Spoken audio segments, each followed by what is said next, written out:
मैं आज वाराणसी के उस कैंट विधानसभा में मौजूद हूँ जहाँ पूरे वाराणसी में ये कहकर के लोगों को बेवकूफ़ बनाया गया था कि माँ गंगा ने मुझे बुलाया है। क्या विकास हुआ है? सही मानों में वाराणसी का विकास पुरुष जिसे कहा जाए वो हैं डॉक्टर राजेश मिश्रा। बनारस हिंदू यूनिवर्सिटी के आप उप अध्यक्ष रह चुके हैं और सबसे पढ़े लिखे अगर इंसान इस क्षेत्र के गरीबों की मसीहा के नाम से जाने जाते हैं डॉक्टर राजेश मिश्रा। आपकी क्या क्या उपलब्धियां हुई हैं मैं खुद उनकी ज़बानी जानना चाहता हूं ताकि यहाँ के प्रत्याशी हैं और गौर करें कि क्या हमें करना है। देखिए, कोई भी व्यक्ति जब जनप्रतिनिधि होता है तो उसकी जिम्मेदारी हो जाती है कि वो जनता की भलाई का काम करे और जितना आपके बस में है सबकी मदद करिए। चुनाव जीतने के बाद कभी भी विधायक या सांसद को ये नहीं सोचना चाहिए कि किसने हमें वोट किया है किसने नहीं किया। आप सबके रिप्रेजेंटेटिव हैं। जब तक आप चुनाव लड़ते हैं एक दल के हैं, आपके अपने समर्थकों के हैं, तो जीतने के बाद आप सबके हो जाते हैं। तो नेता वही है जो सबके हित का काम करे। मेरा सौभाग्य था, मैं 2 बार विधान परिषद का सदस्य हुआ, बनारस से सांसद हुआ। मैंने भाजपा के गढ़ को तोड़ा और मैं नहीं कह रहा हूँ, अपने जबान से पूरा बनारस कह देगा कि काम किसने किया है।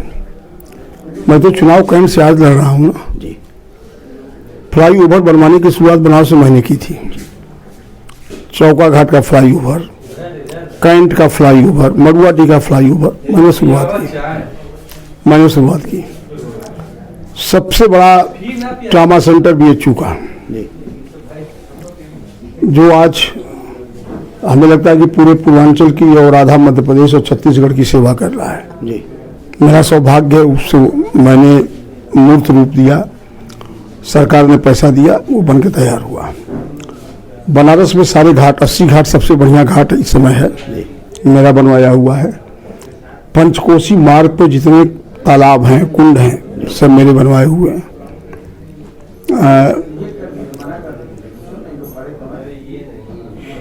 इसके अतिरिक्त एयरपोर्ट मैंने बनवाया। इसके अतिरिक्त आज भी कोई चला जाए कैंट में तो मैं तो कभी नहीं जानता था कि मुझे कैंट से मिलेगा, चुनाव लड़ना होगा। आज भी कैंट में जितने ज्यादा सड़कों पे, खरंजे पे, सीवर पे, नाले पे हमारे शिलापट दिखाई पड़ेंगे काम कर है, आज वर्तमान विधायक के नहीं दिखाई पड़ते। और शायद अपने कार्यकाल में किसी ने हमसे कह दिया होगा कि मेरा ये काम करा दीजिए, मेरे यहाँ ये रास्ता बनवा दीजिए, ये खरंजा लगवा दीजिए, ये चौका बिछवा दीजिए। मैंने सब किया है और इसी का कारण है कि आज मुझे न नाम बताने की आवश्यकता है, न वोट मांगने की आवश्यकता पड़ती। मैं घूमता हूँ, हाथ जोड़ता हूँ, लोग कहते हैं मैं आपके साथ हूँ। और भारतीय जनता पार्टी या उनके जो प्रत्याशी हैं वो वर्तमान में विधायक हैं, लेकिन उनकी स्थिति यह है कि उन्होंने 8 महीने साल भर पहले तमाम सारे उद्घाटन कर दिए हैं।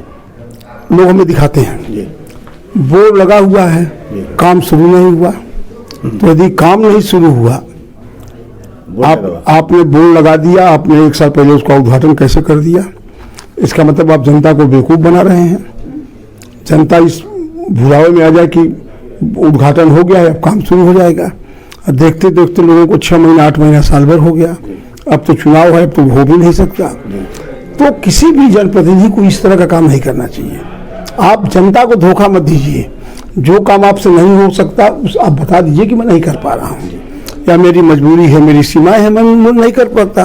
लेकिन आप जनता को बेवकूफ़ बनाने की कोशिश करते हैं, और जो नेता जनता को बेवकूफ़ समझता है, मेरा ये मानना है कि उस नेता से बड़ा बेवकूफ़ कोई दूसरा है नहीं। और आज कैंट में पूरी तरह से हमें परिलक्षित हो रहा है, दिखाई पड़ रहा है। अभी बनारस में बहुत सारे काम बाकी हैं। बनारस शिक्षा का केंद्र है, यहाँ बुनकरी का केंद्र है, यहाँ पे व्यापारी हैं, यहाँ पे तमाम सारे उद्योग हैं। इस सरकार में सब खत्म होने की स्थिति में हो गया है, सब खत्म हो रहा है। तो हमारा ये मानना है कि जनता हमें मौका देती है। तो जो मेरे मन में अधूरे काम अभी दिखाई पड़ते हैं कैंट में, उन कामों को पूरा करूंगा। तमाम सारी कॉलोनियाँ जहाँ सीवर है ही नहीं है जी, और सीवर के नाम पे उद्घाटन हो गया है, तमाम सारी कॉलोनियाँ हैं, तो मैं इन चीज़ों को गलत मानता हूँ, ये उचित नहीं है। आदमी को काम करना चाहिए। आदरणीय प्रधानमंत्री जी ने क्या हमारे देश की जनता को ठगा है गलत वादों कर करके, अब वो वादे पूरे नहीं किए हैं आपकी निगाह में? प्रधानमंत्री जी नहीं, पूरी भाजपा झूठ बोलती है। अच्छा, इन सबों से बड़ा झूठ बोलने वाला कोई है ही नहीं है। उनका बड़ा नेता से लेकर छोटा नेता सब झूठ में बोलने माहिर है।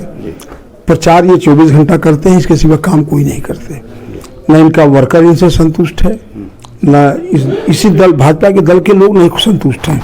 आप कांग्रेस के परिवारवाद की बात करते हो, करंट में कौन सा वाद है भाजपा में?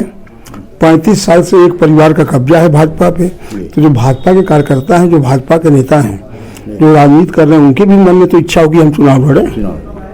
तो अभी पिताजी थे, माताजी आई, बेटा जी आ गए, अब बेटा जी के पिताजी आ जाएंगे तो कार्यकर्ता बेचारे क्या करेंगे, भाजपा के नेता क्या करेंगे? 35 साल हो गया, 1-2 बार और उसी तरह परिवार के लोग जीत जाए, काम खत्म हो जाएगा। तो मेरा ये मानना है कि आप आरोप लगाइए किसी पे, तो आपके भी दिमाग में रहना चाहिए कि आप क्या बोल रहे हो, और आपकी कथनी और करनी में कोई अंतर नहीं होना चाहिए। और भाजपा की कथनी और करनी में पूरा अंतर है। जिस महंगाई को लेकर के कांग्रेस को खत्म किया गया है, उस महंगाई का जिक्र करेंगे आप? महंगाई तो सबके सामने है। जब इंटरनेशनल मार्केट में कच्चे तेल का दाम 50 और $52 था, उस समय कांग्रेस की सरकार यूपीए की थी दिल्ली में, उसने पेट्रोल और डीजल पर सब्सिडी देके उसे 65-60 से ऊपर बढ़ने नहीं दिया।